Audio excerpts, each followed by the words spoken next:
Former Prime Minister breaks down in tears before the Alliance General Secretary calling for unity.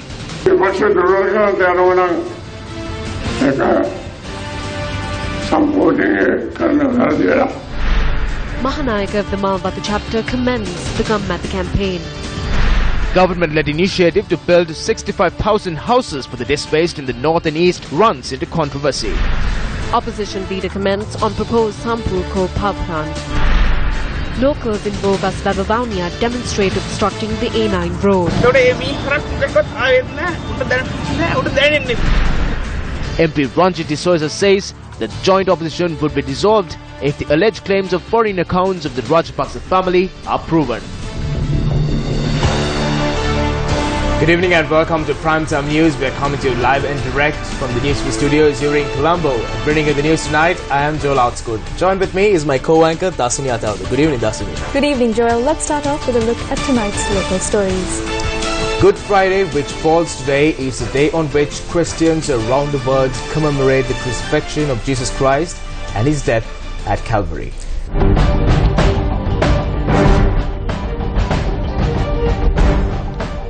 President Maithripala Sirisena presided over the annual prize giving of the Kakirava Central College today. This is the first time a head of state has visited the school. Certificates and prizes were awarded to students who excelled in the academic year. නිදහස් අධ්‍යාපනය තුල අපේ රාජ්‍ය ප්‍රතිපත්තියේ Under the free education system, the government has a policy to work towards it and ensure its success. I state with responsibility that we will work to build the country, strengthen the country, build a better future for the children of the country and ensure a broader program takes place in the Rajarata in this regard. Minister Mahinda Amarveera paid homage to the sacred tooth relic after assuming duties in the capacity of General Secretary of the United People's Freedom Alliance. Following the observances at the temple of the sacred tooth relic, Minister Mahinda Amarveera called on the Mahanayaka of the Malvata chapter, Most Venerable Tibbatuave Sri Sumangala Thera.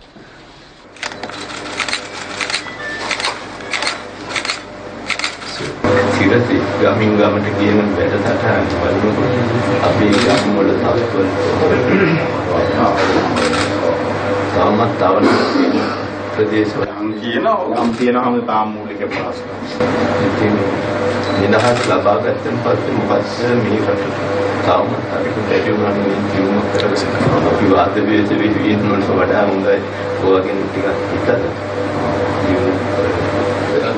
අවලං යනවා දෙමොත් කියනවා මේ සදාකල්ම එක්සත් ජාතික පක්ෂයේ අපි අතර මේ එකඟතාවයකින් ආණ්ඩු කරනවා. We have no plan or an agreement to engage in governance with the United National Party forever.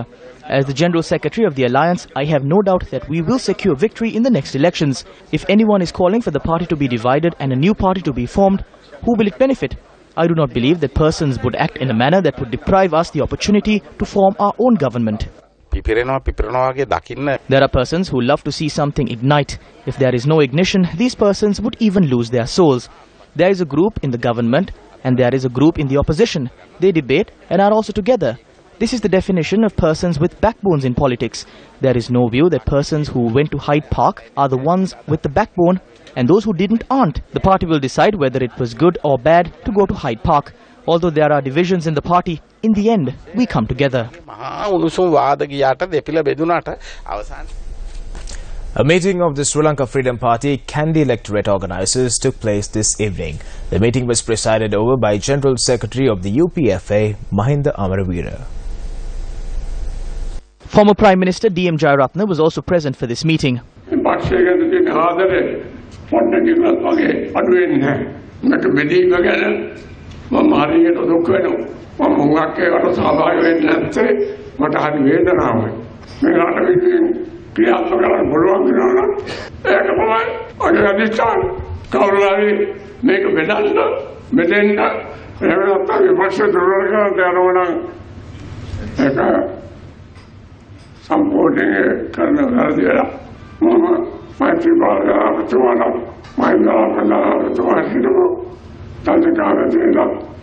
පෞද්ගලික වශයෙන් මුරගේලා කතා කරා. අපි තුන්දෙනාම එකතු වෙලා මේකට මේ රටේ කිසිම ප්‍රශ්නයක් නැතුව ඉදිරියට යන්න පුළුවන් කියලා. අපි තුන්දෙනා A tense situation arose when General Secretary of the Alliance, Minister Mahinda Amaravida, was addressing the gathering of organisers.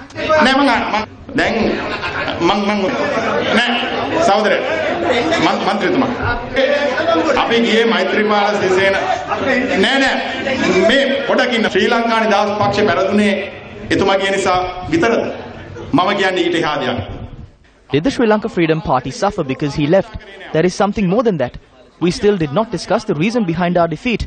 At the end, if I tell something, you will misunderstand. This is something I never tell. We all know that whatever happens, end of the day, I am a minister of this government. Didn't anyone else raise their voices except for our ministers? There were ministers who had bad reputations even within the international countries. Some even slapped certain high commissioners. Did we take any action against it? Then what happened? Then we lost the reputation among the international communities for not having knowledgeable people. That was one reason. We lost the youth. Did the youth vote for us? Why didn't we get their votes? මේ තමුන්නාසලා අහන්න අපිට තරුණ ඡන්ද අපිට ලැබුණා. මොකද නොලැබුණේ? නෑ පොඩ්ඩක් ඉන්න. හරි ඒ පොඩ්ඩක් ඉන්න. ඒක කවුද කිව්වේ ඉස්සෙල්ලාම? හොරා කියන එක කවුද කිව්වේ? හොරා කියන වචනේ අපි අහගන්න. Still in local news, former Mayor of Kadwela, G.H. Budadasa, called for the local government elections to be held. We request all the leaders to hold the local government elections and to do the needful to ensure the victory of the SLFP-led alliance. Do not assume that there is no one who would drag us down after President Maithripala Sirisena said the SLFP will win the elections. If you want to drag anyone down, you have us, because they are already in parliament. I kindly request every one of you to let us win this election. Former Mayor G.H. Budadasa questioned about the enforcement of justice. What is the charge against Kumar Gunaratnam? A forged passport. What is the charge against Vimal Veeramansa and his family? It is same as Kumar Gunaratnam. But Kumar Gunaratnam is in the jail and Vimal Veeramansa is in the parliament. Is this what you call democracy? Is this what you call law and justice?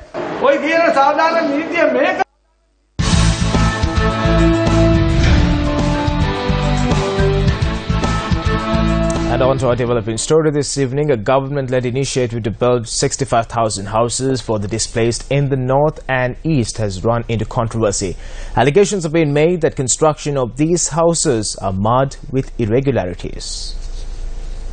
On the 22nd of December, Cabinet granted approval for the 65,000 housing project for internally displaced people of the North and East under the Ministry of Resettlement, Reconstruction and Hindu Religious Affairs. Accordingly, a house under this project will cost 2.1 million rupees. The pilot project houses of this initiative were vested with the public by President Maithripala Sirisena recently. Our President had inspected the houses put up by a French company in Telipale and Kopai. Despite the fact that I might be thought to be negative in my thoughts by the Honorable Minister Swaminathan, even at this last minute, let me say that such houses are not suited for our people. They do not suit our climate. They do not suit our environment. They do not suit our culture, our way of life, and are exorbitantly expensive. During the parliamentary session yesterday, Chief Opposition Whip Anuru Kumara Dissanayaka alleged that the project was marred with discrepancies. Although open tenders were called for this project, it has been reported that the selection process was done in secret and with no transparency, resulting in a massive fraud. What was the process followed to initiate the 65,000 housing project? I have not come across any institute that builds a house for 2.1 million rupees with government funds. An Indian-built house goes for 550,000 rupees. The house constructed with European funds cost 650,000 rupees. This has been estimated for 1.2 million. How did it reach 2.1 million rupees?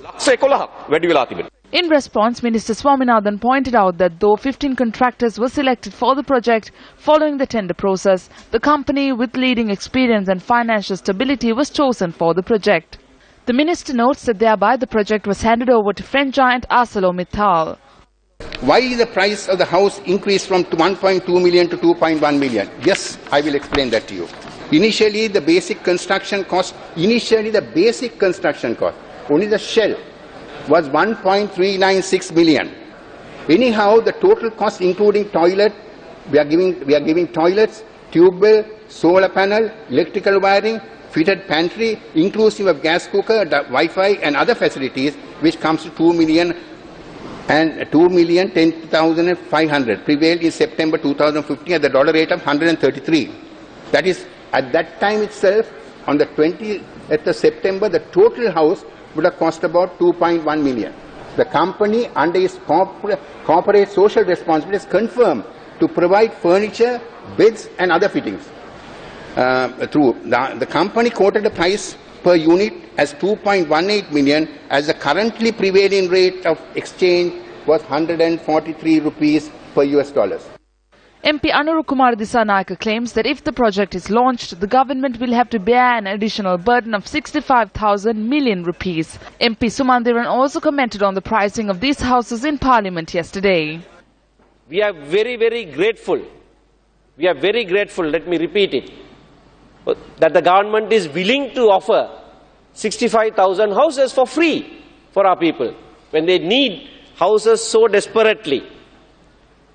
But that doesn't mean that we should close our eyes to something that is so blatantly obvious to us. So let's say 75,000 odd houses have been given to the most needy. Now when you choose beneficiaries, it is the next section, not the most needy. The others who are going to get these houses. And they are being given 2 or 3 times more house of value. But really, we don't know whether it is of that value.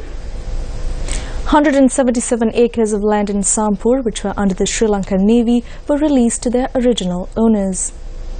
The Navy Commander, Vice Admiral Ravindra Vijayagunaratne, handed over the documents regarding the lands to the Governor of the Eastern Province at the event held at the Sampur Mahavidyalaya. There is a thermal energy plant in Norochole. I looked into it. The high-ranking officials who work there told me that it is the people who oppose the project that are working for it now. They are living happily, but this has a problem. There is a certain effect to the lives of the people as a result of the dust and ash that is emitted from the thermal power plant. This I know. Attention should be drawn towards this. We will not arrive at a decision that would cause you injustice. In addition, before reaching a final decision, we should obtain your views as well as the views of the experts.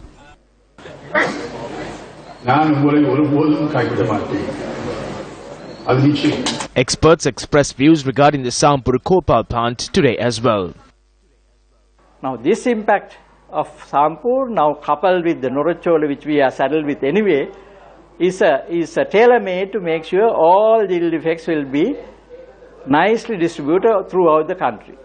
Now you know, northeast monsoon will drive that one entirely into the center of the country. Are we ready to accept all these negative effects for setting up a coal power plant? Sampur expects to use coal with heat content of 5,500 kilocalories per kilogram, which is much less than that used in the Norochole, where the heat capacity is 6,300 kilocalories per kilogram.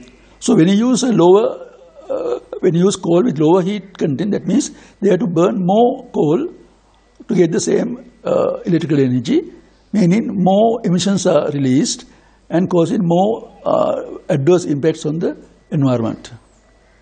Sampur is unacceptable in many ways. The siting of the power plant has been shown to be dangerous to our environment and probably will have irreversible effects in the heartland of Sri Lanka, in the north central province, in prime agricultural areas, as well as we are going to despoil one of the most beautiful stretches of coast in the country.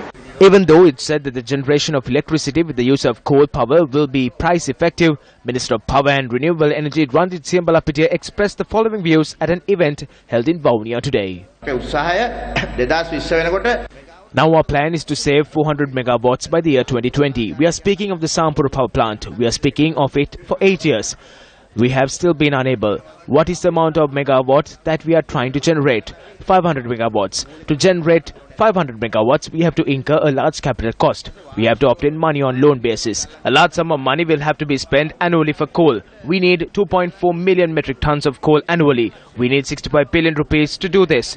But who will the money go to? It will go to Malaysia, Australia or Russia. We will be spending 40% of the country's expenditure on fuel. Half of it will be used for the generation of electricity. These things disrupt the social system, environmental system and economy as well in the area.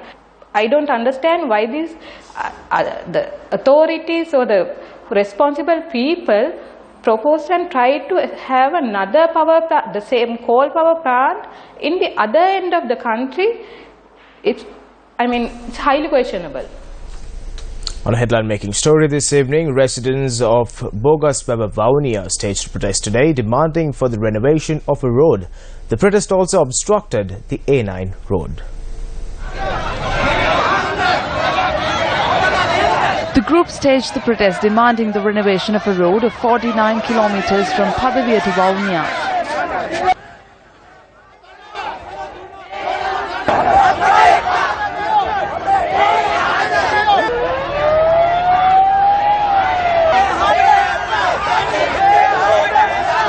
Parliamentarian Bimal Ratnayaka also arrived at the scene. 225 have gone to Parliament. At least one came. The 225 were sent there to represent us.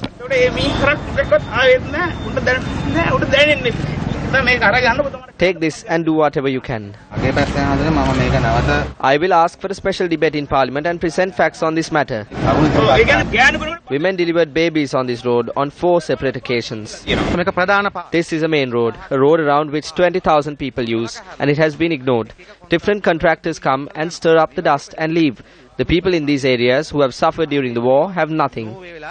District Secretary of Vavavonia Rohana Pushpakumara expressed his views on the matter. Already, monetary allocations have been made to construct 21 kilometers of this road, and the contract has been awarded via the Anuradhapura Road Development Authority. Therefore, according to the information we've received, the construction of the 21 kilometers will begin by the 5th of April. The engineers of the Road Development Authority have been notified to prepare the estimates for the remaining 25 kilometers. Once the estimates are made and the funds have been allocated, we hope to begin the construction of the rest. UPFA MP Ranjit D'Souza put the fate of the joint opposition on the edge, citing claims made of alleged foreign bank accounts of former President Mahinda Rajapaksa and his family. The MP was speaking at a meeting in Bulat Kohpitia, Kegol. Both Mahinda Rajapaksa and Namal Rajapaksa challenged them to prove the existence of a single dollar in foreign bank accounts. They said if it was proven, not only would they resign, they would even commit suicide. There is no talk of the $18 billion because Mangala failed in math. That figure was reduced to $1.8 billion. We asked the government to prove the existence of $1.8 billion in the bank accounts of Mahinda Rajapaksa or any member of his family. We are prepared to dissolve the joint opposition if so. Meanwhile, a felicitation ceremony to acknowledge the service rendered by the Sunday school teachers in the Hambantota district was held under the auspices of former President Mahinda Rajapaksa. The former president distributed certificates at the event, which took place at the Tangol Urban Council premises.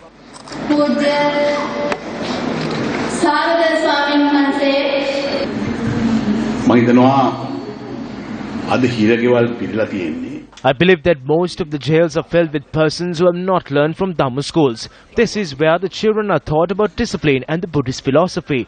I think teaching one's religion at school will be stopped. There are proposals presented to do so. We are in an era where one gets labelled as a racist whenever he or she speaks about their own religions and beliefs.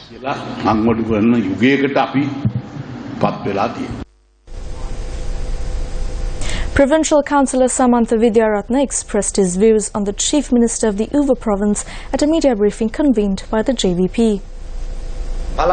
There's no need to appoint advisors for the provincial chief ministers. How many advisors do you think are appointed to the Uva province?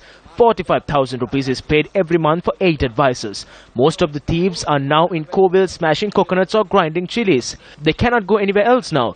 So all the gods in those Kovils have disappeared. Back then, when the gods themselves did not have democratic rights, we have to intervene on that. We struggled to defeat Shashindra Rajapaksa at the elections and liberated the Kataragama gods. All we can say is God bless for the gang of thieves, including the Chief Minister. Western Provincial Counselor Susul Kindalpitiya attended an event in the Kulonnawa Pradeshya Sabha today. Roofing sheets were distributed to 20 low-income earning families in the Kulonnawa electorate at the event. I have been in jail for no reason while I was serving in the UMP. You can see if I am the type of person who uses weapons. I use a weapon, and that is the pen. They took revenge from me for using the pen. I used the pen against the Rajapaksas, but I will always belong to the UMP. This is the truth. We had issues with the top brass of the UMP. There is no reason to hide it. We had conceptual issues with regard to our leader. Many of us had that issue. Not just me. I was fed up of the party at some point. When I was released from jail back in 2010, I informed my party that I was born in Kulonnawa. I like Kulonnawa and I would serve for Kulonnawa, and list appoint me as a co-organizer. I was told that I'll be given an organizer position for the Colombo district. I refused it.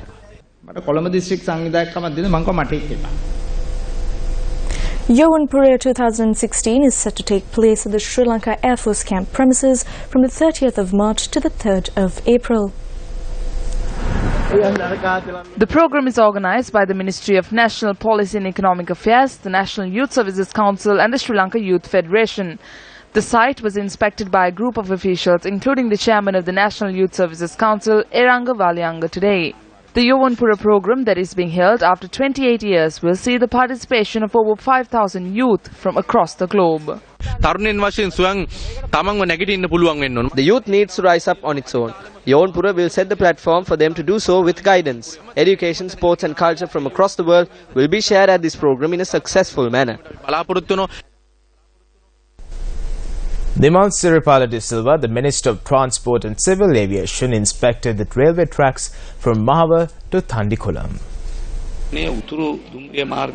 One section of the northern line from Thandikulam to Jaffna was constructed with Indian aid. However, there are many shortcomings on the tracks from Mahava to Thandikulam. Therefore, the trains cannot control in speed. A train can travel in high speed only if we construct a strong, sound and a secure railway track system. The time taken for travel will be cut down from 45 minutes. We are drawing plans for this. There are shortcomings on the other tracks as well. The height of the platform is very low compared to the place where the passengers disembark from the train. We need to reconstruct the platforms as well. Following the inspection of the Mahava train station, the minister travelled to Thandikulam by train. Well, that's a wrap of the news for tonight. Thank you for stopping by. I'm Joel Outscourt. I'm Dasnia Pada. Have a very good night. Good night.